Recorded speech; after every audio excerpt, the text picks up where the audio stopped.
Hello friends, hello मैत्रिणींनो. हे पहा, काल मोरगावमध्ये एक सुंदर अशी पिंप घेतली ओरवळणीसाठी. खूप छान छान पिंपा दाखवल्या. ओरवळणीसाठी पिंपच लागते ना. आणि मग ते पिंप पण आता स्टीलसुद्धा झाली बघा किलोच्या बाजारात. पहिले होते का असे नव्हते. आणि खूप छान असे वेगवेगळ्या डिझाईनमध्ये पिंप होता. पण आमच्या आत्याबाईंना पाहिजे होती जुनी स्टाईल. म्हणल्या जुन्या स्टाईलची पिंप घ्यायची मला, नवीन नको. मग आम्ही एक पिंप घेतली. ती खूप आवडली. वजन केली तिची. ती बसली आम्हाला 1000 रुपयाला. नंतर मग त्या पिंपेवरती आम्ही त्यांचं नाव वगैरे टाकून घेतलं. आणि खूप छान अशी आम्हाला भेटली पिंप. आणि हो काय, आमच्या आत्याबाई आता चालल्या भाचीच्या लग्नासाठी. वरवळणीला घेतलेली आहे पिंप. खूप छान भेटली आम्हाला ही पिंप. नवीन फॅशनची त्या म्हणल्या मला नको आहे, मला जुन्यामध्येच दे.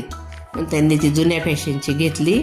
आणि हे दुकानदाराचं नाव आहे मयूर टेक्स्टाईल. ह्या दुकानदाराचे मालक आहेत. कसे वाटले?